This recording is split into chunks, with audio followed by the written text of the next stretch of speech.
नमस्कार बालमित्रांनो, बालरत्न बालबोधकथेमध्ये आज आपण रंगीत शेपटीचा ससा ही कथा ऐकणार आहोत. सुंदर वनात एक पांढरा शुभ्र ससा राहत होता. या सस्याची शेपटी रंगीत रंगाने रंगली होती. त्यामुळे हा ससा इतर सस्यांपेक्षा वेगळा दिसत होता. एकदा हा ससा त्याच्या सर्व ससे मित्रांच्या सोबत कळपातून निघाला होता आणि तो ससा धावता धावता एका खोल खड्ड्यात पडला. त्याला या खड्ड्यातून बाहेर काढण्यासाठी इतर ससे मित्र मंडळी धडपडत होते. त्याच्या शेपटीच्या रंगामुळे तो सगळ्यात सुंदर दिसत होता. सुंदर वनात हा सुंदर असल्यामुळे या सशाला पकडण्यासाठी सुंदर वनात अनेक शिकारी येत असत. पण हा ससा आजवर कोणाला सापडला नाही आणि तोच ससा खड्ड्यात पडल्याने त्याचे इतर ससे मित्रही त्याला खड्ड्यातून बाहेर काढण्यासाठी प्रयत्न करत होते.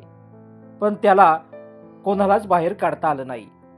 तेवढ्यात सुंदर वनामध्ये एक शिकारी हातामध्ये 5 ते 6 फूट लांबीचा लाकडी फासा घेऊन येताना इतर सस्यांना दिसतो. शिकाऱ्याला पाहता सर्व ससे एका झाडामागे जाऊन लपतात. तो शिकारी सर्वत्र सावध नजरेने पाहत असतो.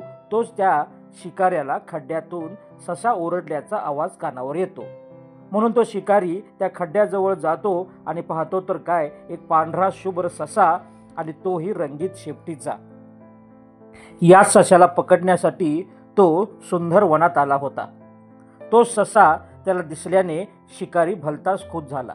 या सशाला पकडून आपण विकल्यावर आपल्याला भरपूर पैसे मिळतील या विचाराने त्याने हातातील लाकडी फसा त्या खड्ड्यात टाकला.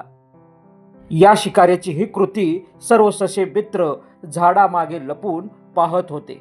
या ससे मित्रांना आपल्या जिवलग मित्राला या खड्ड्याबाहेर काढायचे होते व आपली ही सुटका या शिकाऱ्याच्या तावडीतून करायची होती. म्हणून सर्व ससे मित्रांनी एक युक्ती लढवायची ठरवली आणि हे सर्व ससे मित्र झाडामागून एक एक असे 5 ते 6 ससे शिकाऱ्याच्या समोर येऊन उभे राहिले. शिकारी 5 ते 6 ससे आपल्या समोर उभे असलेले पाहून भलताच खुश झाला.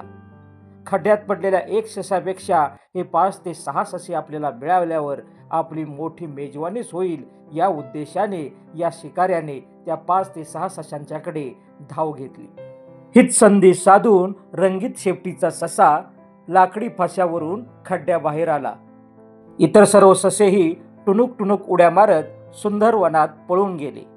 अशा प्रकारे रंगीत शेपटीचा ससाही वाचला व त्याचे जिवलग मित्रही शिकाऱ्याच्या तावडीतून वाचले. शेवटी शिकारी हताश होऊन सुंदर वनातून मोकळ्या हाती निघून गेला. तात्पर्य: जिवलग मित्रांमुळे काही वेळा संकटेही टळू शकतात. त्यामुळे जिवलग मित्रांची संगत करा. यासारख्या अनेक बालकथा ऐकण्यासाठी आपले व्ही मराठी हे चॅनेल लाईक करा, शेअर करा, बेल आयकॉन बटन दाबायला विसरू नका. धन्यवाद.